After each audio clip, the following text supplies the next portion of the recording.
Tonight, Victoria rocked by an earthquake. It measured 5.9, the biggest in our history. I don't know what's happening. Come here, come out. The city warned to brace for aftershocks. 20 seconds of terror across the state. Also a third day of chaos on our streets. And a new low as anti-lockdown protesters swarm the Shrine, even though police promised tough action. Victoria's school teachers given a vaccine ultimatum to get children back into the classroom. And Michael Voss bound for the Blues with the AFL on high alert after a COVID shock in WA. Live from Melbourne, 7 News with Peter Mitchell starts now. Good evening. It's the last thing Victoria needed, already in the grip of a pandemic and protests, now cleaning up after an earthquake that sent shockwaves across the state. The powerful quake measured 5.9 on the Richter scale, leaving widespread damage and forcing buildings to be evacuated across the city. Experts say we'll be experiencing aftershocks for months. In a state already shaken by the pandemic and protests,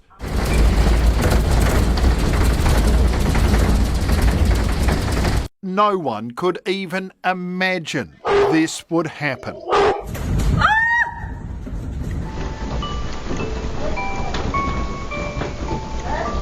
The building shaking like nothing, and I screamed. I thought it was a truck initially going by, but oh my God, I've never felt so scared in my life. At 9:15 this morning, felt from the city to Wodonga. Please help me. From Crib Point. Come away from the window. Layla, get away from your window. To Kilsyth. Oh my God. To Dallas. Terrifying people right around Victoria. I don't know what's happening. Come here, come out. Out. Geoscience Australia says there were reports the quake was felt as far away as the north of Western Australia and northern Queensland. Here, thousands fled from buildings. The thing started shaking, and it's like the ground underneath me was like 2, and I started freaking out. So I just ran out of there as soon as I could. I saw my bed was shaking and I was scared. Protests, riots and earthquakes, what's next? The worst damage in Chapel Street, Paran. Thousands of bricks collapsed from the top of Betty's Burgers. Oh my God. Dust and debris left locals in shock. Miraculously, no one was hurt. Look, the main thing for us was that none of our team were hurt. So I think that was the main message, that we wanted to get around, make sure no one was inside. Also damaged, Port Melbourne Bunnings. The roof tiles had fallen in, and they've fallen down and smashed my back windscreen. And a chimney which collapsed in Armidale. There were 108 SES call-outs for damage. 35,000 households lost power. The quake originally registered a magnitude of 5.8, upgraded later to 5.9. So that is the largest onshore earthquake we've had in Victoria in recorded history. So it's very significant. These are the readings from the closest seismographs. Off the chart. The epicentre 10 kilometres underground in the high country near Licola, the closest major town, Mansfield. In what's known as the Governor Fault in the Great Dividing Range. We were very lucky the epicentre was more than 100 kilometres from Melbourne. If this earthquake was very close to Melbourne, it would be quite devastating. So we would have expected a lot of damage. Absolutely. Terrible. In fact, it was more powerful than the destructive Newcastle quake of 1989, which left 13 people dead and 160 injured. That was magnitude 5.6. Today, there were at least 6 aftershocks. At 9:30, there was a magnitude 4, and just before 10 o'clock, there was a magnitude 3.1 as well. We can expect dozens more over the next few months. The earthquakes tend to get smaller and less frequent over time, but we certainly can't rule out another large earthquake occurring within that sequence. Today's quake interrupted everything from breakfast television. Is it an earthquake or a structural thing? I don't know, but... I don't know. Let's go. It really was... Yeah, that was a big one. To Lego games. The house is shaking! Who's that? To racing radio. And we are going through, I reckon, an earthquake here or something on air. Our building is literally shaking. Matt, this is frightening, to be honest, because it's lasting a long time. But it's $6.50 at the moment. Got to dance a lot. Few in our city were left untouched. This, a church service in Dandenong.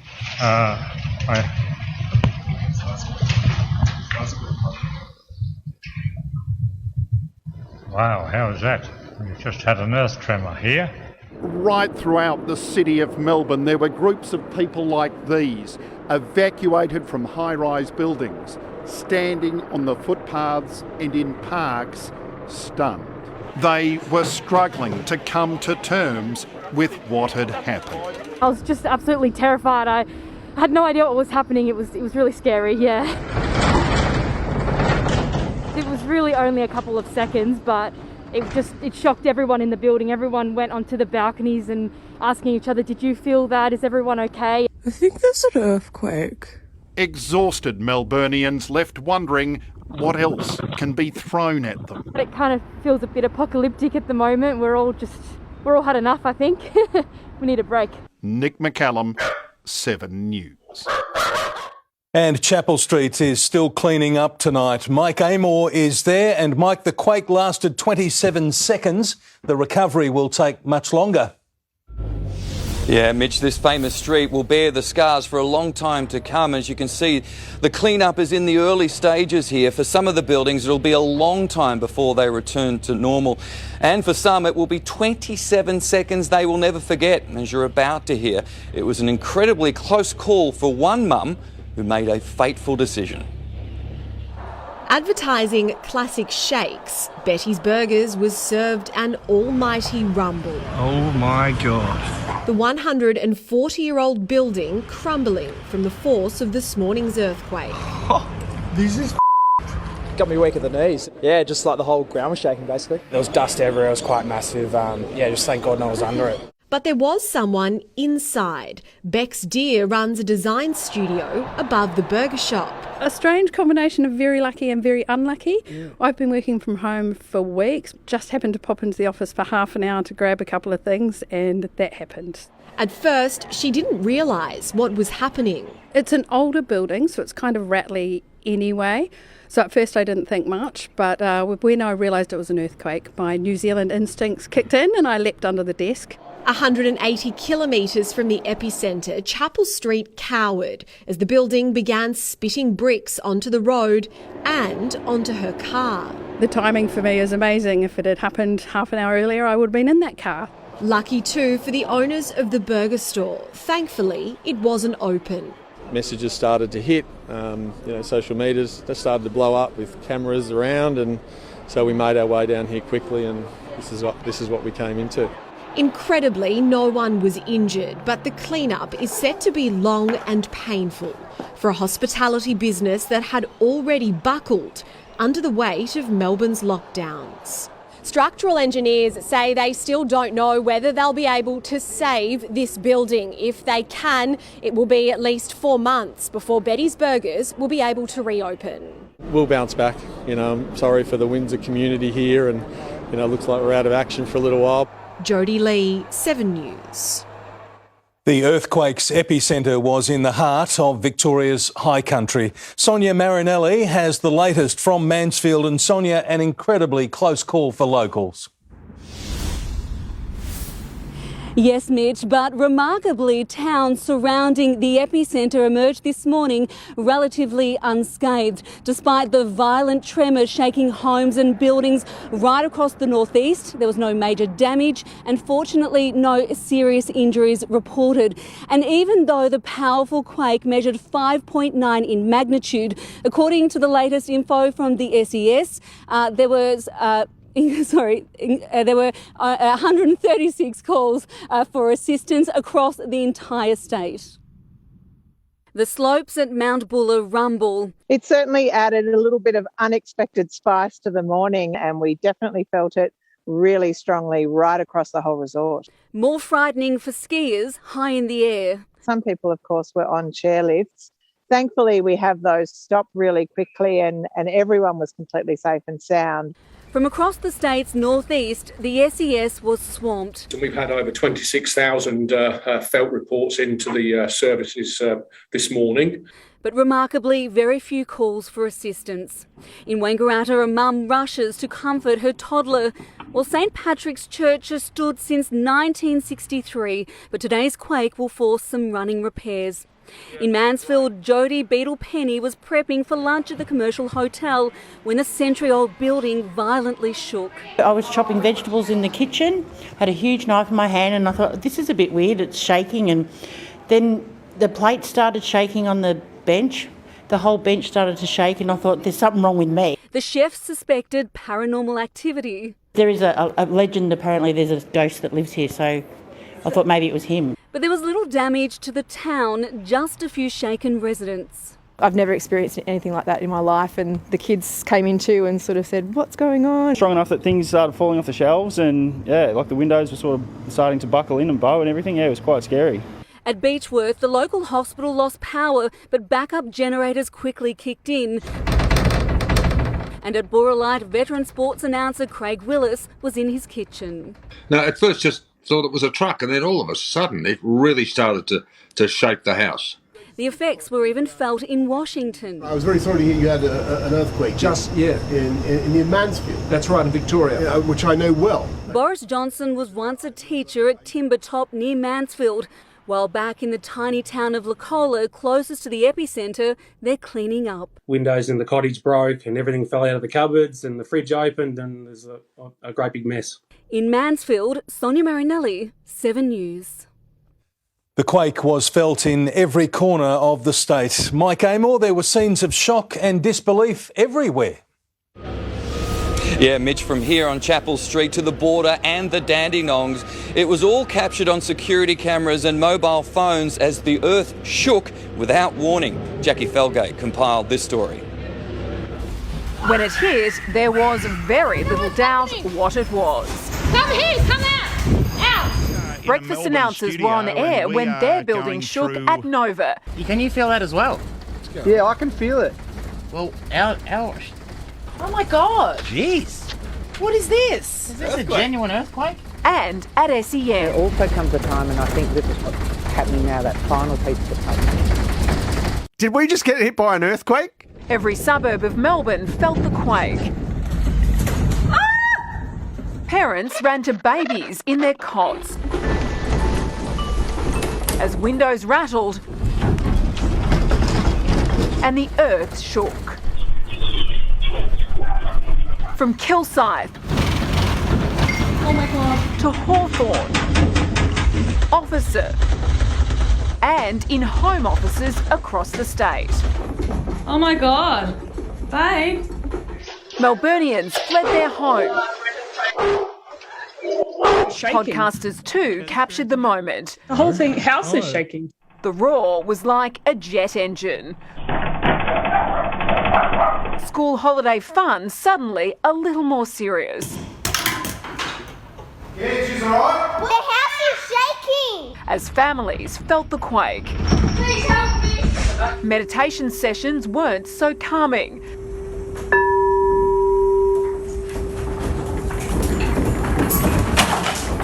Netballer Stacey Gannon's workout took a turn.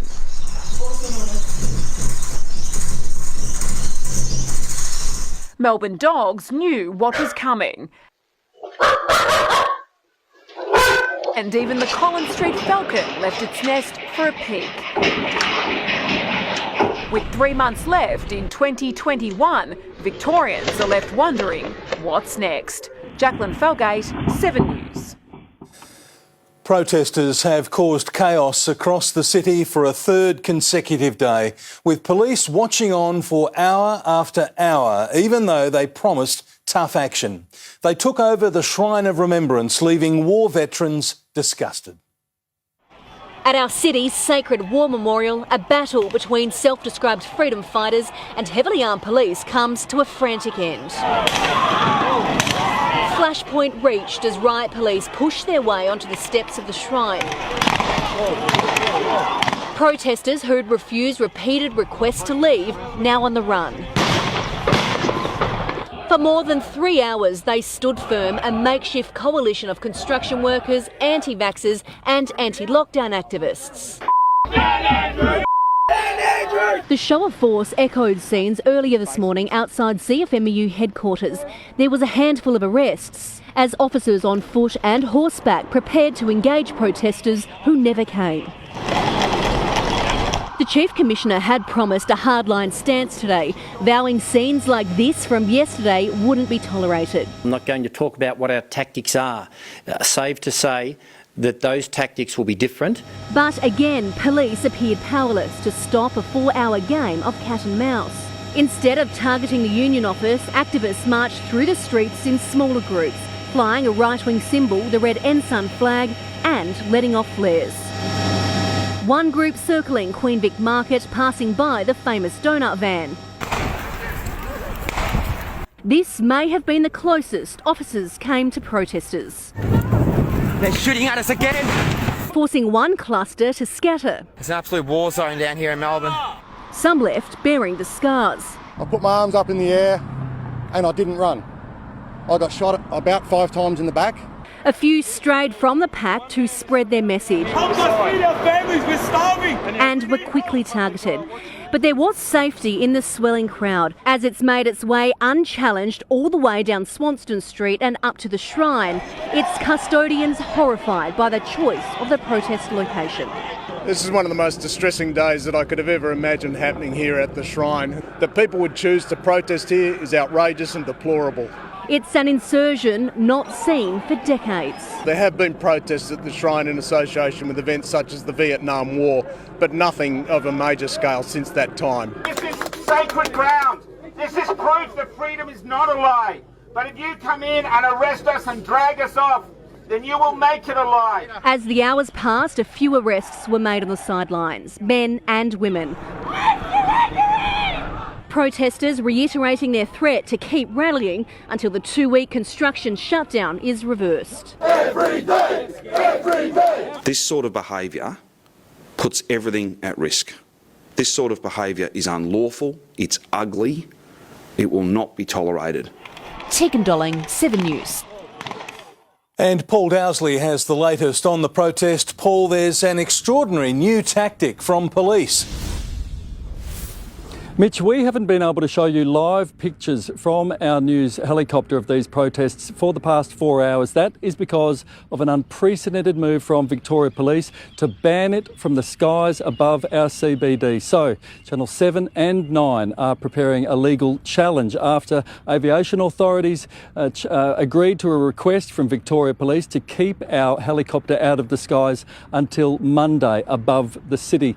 Officers believe, senior police believe, that these protesters are using our vision to track ahead where police are and then change the direction of where the protest group is going. But after complaints from media, police in the past half hour have adjusted that. They will allow us to fly, but we can't use our pictures for 1 hour. There'll be a 1 hour delay, they say, so protesters can't use our pictures to track police locations. So, Mitch, we will continue with the legal challenge because we want to keep bringing our viewers live images from the sky if these protests continue tomorrow.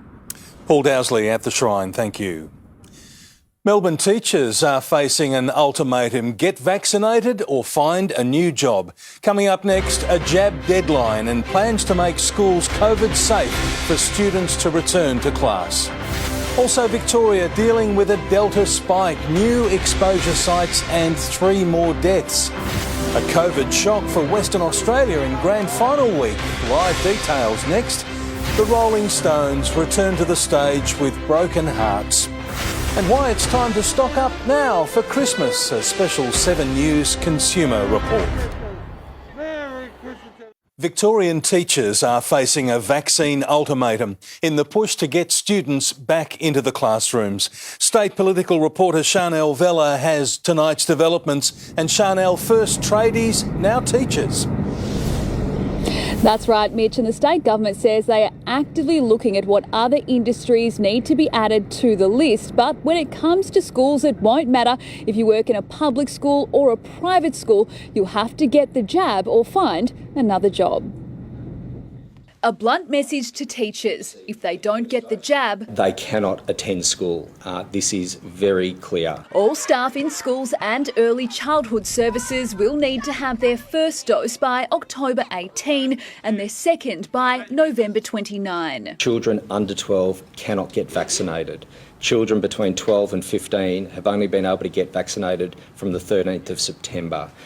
There are very clear public health reasons why it is a requirement for all staff to get vaccinated. Teachers say mandatory vaccines won't be an issue for their sector. We can count on teachers to be an industry, a workforce that on the whole is going to step up in a far more productive and far less disruptive way than a lot of other industries. The feedback we've been getting from our members throughout Term 3 leading up to today's announcement has been they want to get vaccinated.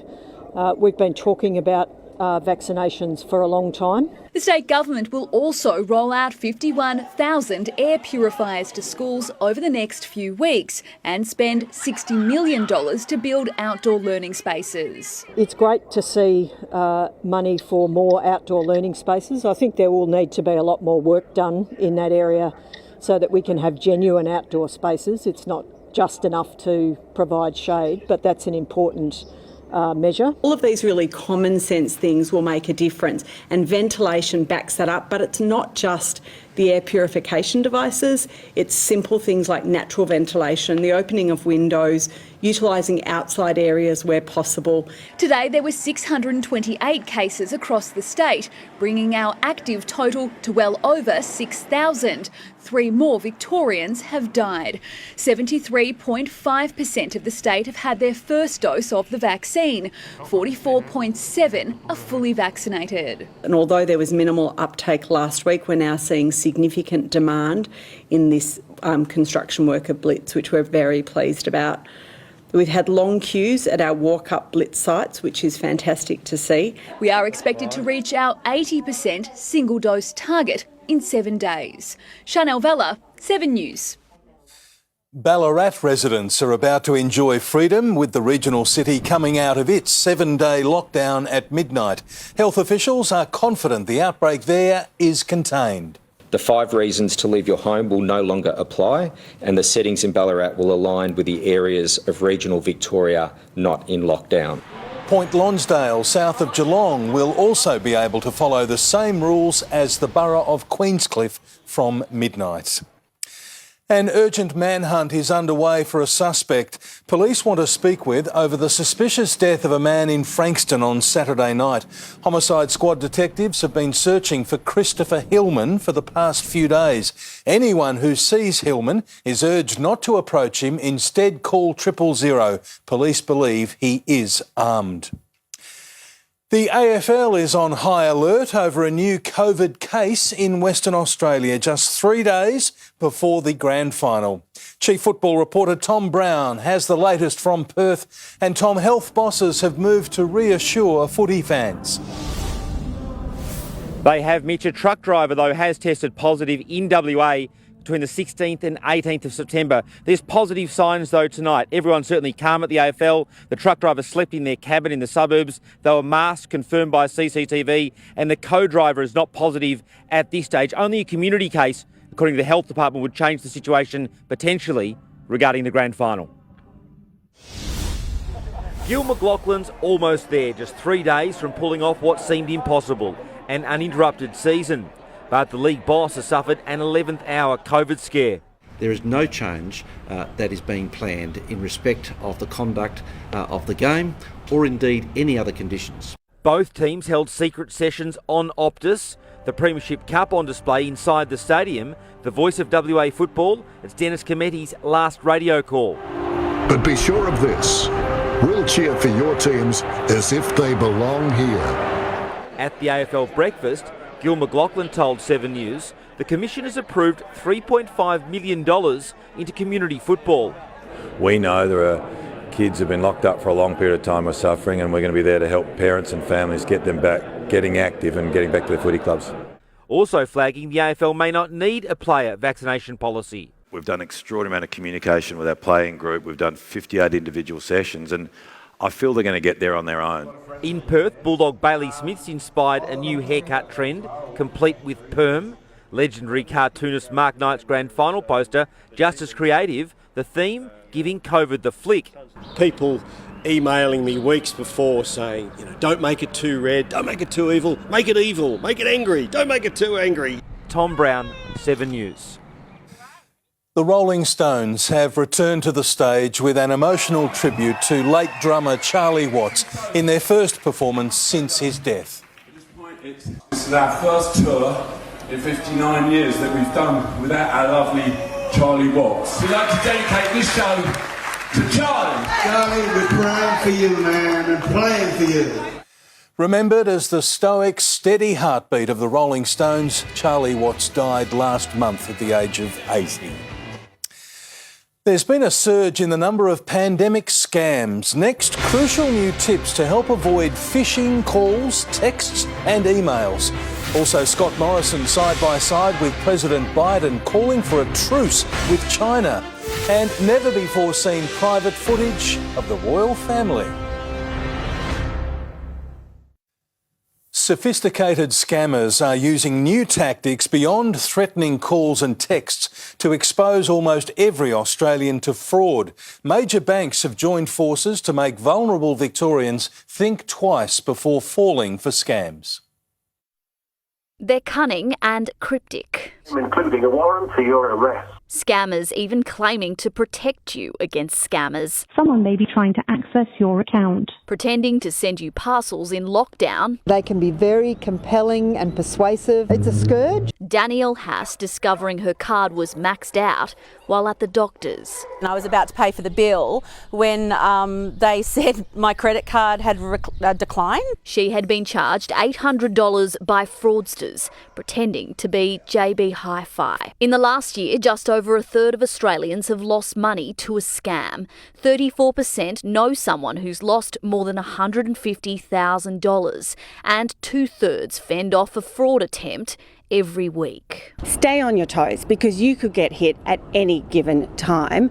First of all, check your bank statements regularly. The scamming business has boomed through COVID. Last year, $851 million was lost. The banks bolstering their fraud teams as they struggle to fight back. They've launched a new ad campaign with tips to protect yourself. Your bank will never ask you over the phone or by text for your banking account details or your PIN number. Serena Andaloro, 7 News.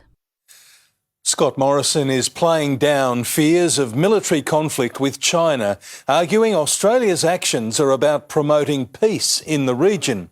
The Prime Minister joined Joe Biden in New York, reassuring the world there'll be no war. That fella down under. Turning the virtual Prime Minister Morrison into reality. The President and the Prime Minister, 2/3 of the AUKUS group, seal the deal face-to-face in New York. The United States has no closer or more reliable ally than Australia. Pardon? Pandemic protocols making communicating his message on the sidelines of the UN General Assembly even more difficult. Do another one of these. European leaders had their own message on the sinking of the French submarine deal. As you know, for us, transparency and loyalty are fundamental principles in order to build strong partnerships. With those partnerships strained by the AUKUS deal, President Biden assures the UN his objective is peace and security. We are not seeking a new Cold War or a world divided. China's President Xi says neither is he. China is always a builder of world peace. I am confident that we can avoid the conflict that we all want to avoid. And the Prime Minister still avoiding a firm commitment to net zero emissions by 2050, despite pressure from President Biden. It's not enough to have a commitment to something. You've got to have a plan to achieve it. Promising to reveal that plan before the Glasgow summit in November, as China makes a significant concession. China will not build new coal-fired power projects abroad. Now in Washington, Scott Morrison will meet congressional leaders here on Capitol Hill tomorrow and join a virtual COVID summit being chaired by President Joe Biden. After dining tonight with British Prime Minister Boris Johnson, the other third of the AUKUS group.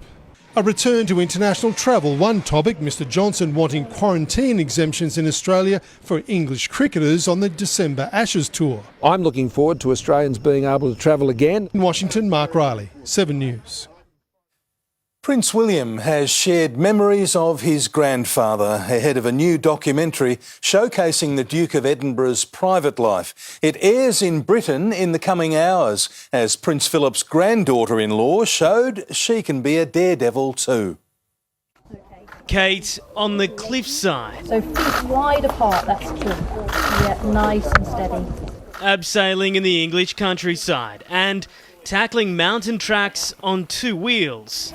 Big left, big left. Putting aside speculation about her post-summer workload, the Duchess of Cambridge embraced her adventurous side outdoors, joining Royal Air Force cadets. Kate is the Honorary Commandant, a role handed to her by Prince Philip, whose life is being celebrated by his children and grandchildren, recalling family barbecues where the Duke was a joker. Instead of like a mustard pot, we had a mustard tube, a squeezy mustard tube.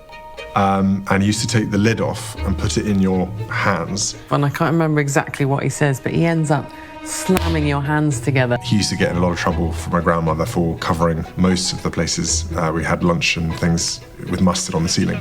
A new documentary airing on British TV. I actually think the marks are still there. Yeah, I think so. And so are the memories. In London, Hugh Whitfield, 7 News. Police have just spoken on today's Shrine Shame. Live details are coming up next. Also, thousands of transport workers are about to walk off the job in a fresh setback for online shoppers in Melbourne. Also coming up, how our big telcos are cracking down on complaints, and buy now or pay more later as the rush for Christmas gifts begins. To breaking news now, and police have just addressed today's protest chaos at the Shrine of Remembrance. Nick McCallum has the latest, and Nick, they've come under fire for not acting sooner. That's right, Peter. The Chief Commissioner told us this morning there would be fresh tactics today to avoid a repeat of yesterday's chaos. But from the outside, there was not a noticeable difference as activists roamed the city for almost 7 hours before settling in at the shrine. We've just heard from a senior officer who says more than 200 arrests were made. They will all be fined for breaching the Chief Health Officer's directions. Some will also face more serious charges. 2 officers received head injuries after bottles were thrown at them. We were very well prepared, as the broader community would expect. Broadly speaking, in terms of that deployment, it was dynamic, it was agile, and it was aimed very much at early disruption. Police noted there seemed to be fewer tradies among the crowd today and more people intent on violence. Peter? Nick McCallum, thank you. 2,000 Star Track workers from around the country will walk off the job at midnight, including 200 employees from the Tullamarine Centre. They want better job security, demanding work be allocated to existing employees before contracting out. The union guarantees the transport of medical supplies and vaccines won't be affected.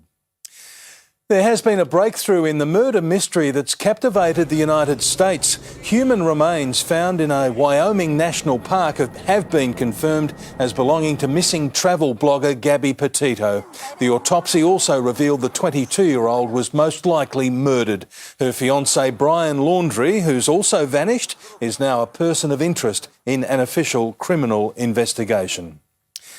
Complaints to the telco ombudsman for phone and online services have fallen to the lowest level since 2016, down 6% in the past year.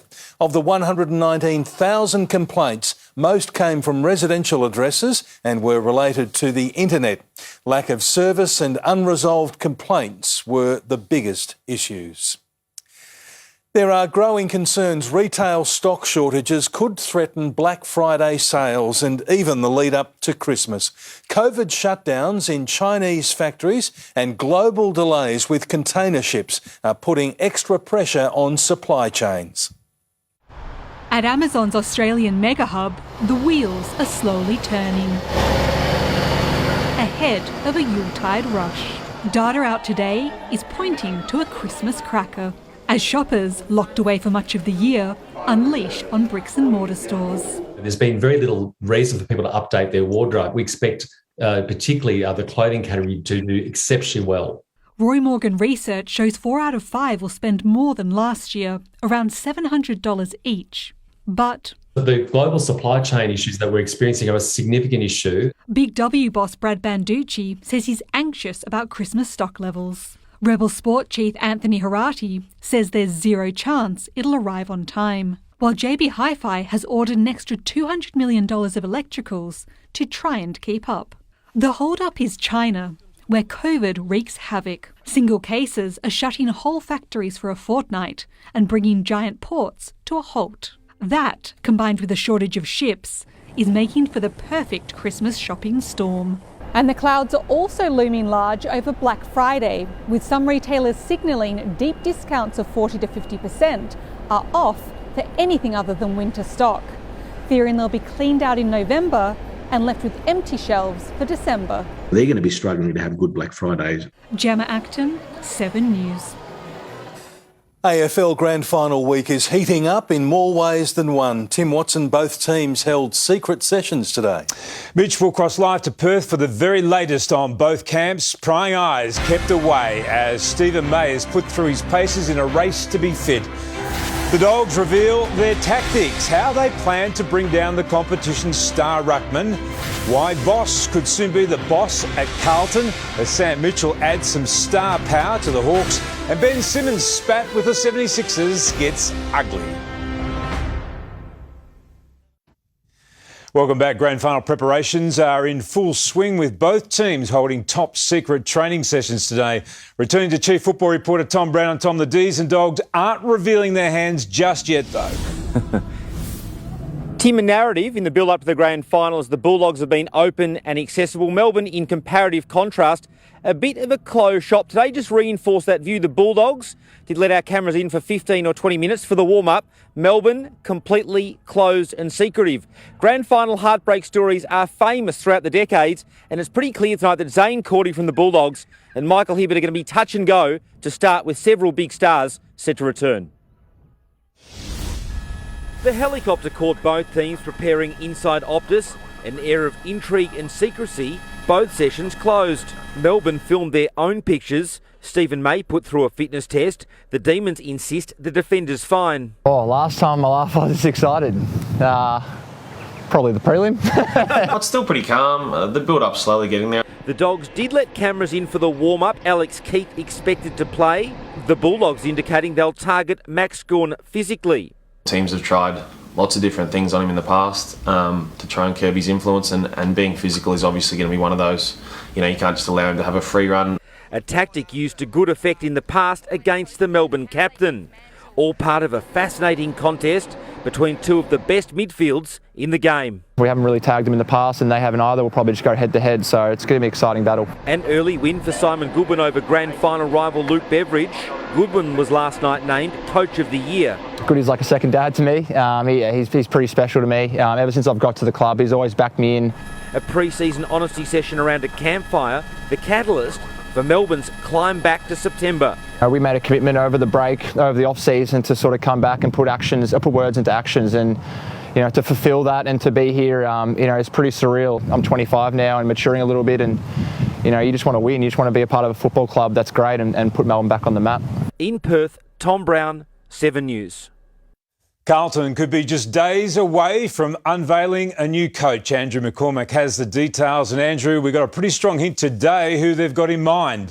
Well, Tim, not too many people coming to Melbourne for a holiday at the moment. Michael Voss certainly not one of those. The current Port Adelaide assistant touched down earlier this afternoon, expected to meet with Carlton heavyweights as early as tomorrow, including new Blues CEO Brian Cook. The Carlton coaching committee could decide as early in the next 24 hours that Voss is their man to take them forward. He's seen as a bit of a safer appointment than Tigers assistant Adam Kingsley, who has impressed, but Voss looks to have won out. We know that President Luke Sayers expects the Blues to play finals next year, and this was Voss as he left Adelaide today. Oh, well, positive, but you really don't know until you get to the end. So get over there and see what happens, and then I'll get a little bit more clarity about what the next steps are. Now, after 10 years at the Pies, including stepping in as interim coach after Nathan Buckley was sacked, Robert Harvey has joined Hawthorn as Sam Mitchell's latest assistant. Tim? Thanks, Macca. And tensions are escalating between Ben Simmons and the 76ers. The Aussie star is understood to be refusing to report to training camp next week and is prepared to sit out the start of the NBA season in an effort to force a trade. Simmons still has 4 years left on his Philly contract, 4 years, Mitch, and $145 million. But looks like they're consciously uncoupling. Oh, OK. Thank you very much. Yes, I've heard that once or twice before.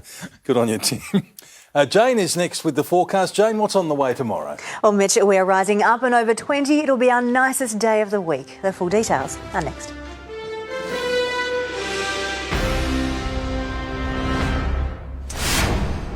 Tonight on the latest from 7 News, lockdown, rampaging protesters, now that earthquake. We're live in Melbourne with new details. Does your insurance cover natural disasters? How to protect yourself?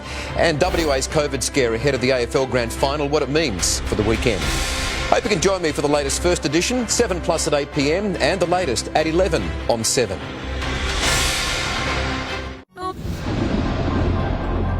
Hello again. As sunshine returned this afternoon, nice to see after all the grey of the morning.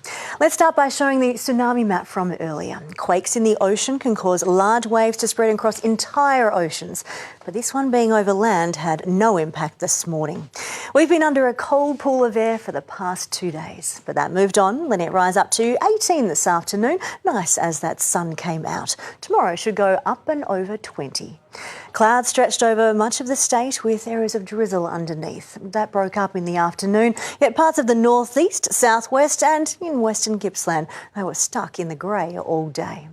With a high centred over South Australia, southeastern parts of the nation have cloud, while there's not much going on for the rest. A cold front will be sliding past tomorrow, so it should be all dry in Victoria. But there is a trough and front in behind that, and they will arrive here on Friday. So after a dry Thursday, wet weather returns to end the week, sweeping across much of the state before more to follow in the south on Saturday. This one has lots of cold air, like the blast we had earlier in the week. But that cold air is taking a different path this time. It'll be hitting Tasmania instead. There could be snow in Hobart CBD on Friday night. Around the nation tomorrow, sunny in Brisbane and Sydney as well. Canberra there too after morning fog. Hobart is the wet capital with a burst of gusty showers. The high brings Adelaide lots of sunshine and their warmest day of the week. Perth also has lots of sunshine. So let's look ahead to Saturday. The mostly sunny weather is likely to continue for a few days. The change to wet weather is due on Sunday. Now I'll keep you updated if that speeds up, but currently all dry for the grand final. To Victoria, where it is all dry tomorrow. Areas of cloud, mainly in the morning. Most should see increasing sunshine in the afternoon. We have a mild Thursday after patches of fog. Then showers brush the southwest coast at night. Closer inland, there's a few areas of cloud, mainly in the morning, but much of the day has sunshine, 19 at the coast, 21 in most suburbs, in moderate northwesterly winds. The city has a mix of sun and cloud, most of that sunshine in the afternoon. We're rising up to 21, that'll be the nicest day of the week. To the 8-day outlook, conditions deteriorate again on Friday morning. 18 before a cold change around 10 or 11 a.m. A burst of showers and thunderstorms. We'll have wintry hail again by the evening. Just 13 on Saturday. Gusty winds, lots of showers passing through. Dry by Saturday night. Here is our next dry stretch, and it is really warming up. Lots of sunshine early next week. Then we may get some spring thunderstorms to finish off. So tomorrow we're rising up to 21 degrees. Lovely. All dry with a mix of sunshine and cloud, and certainly enjoy it before it turns again on Friday morning, Mitch. Yes, OK. Thanks very much, Jane. And that's the way it is this busy Wednesday, the 22nd of September. Thanks for your company. For now, from the 7 News team, good night.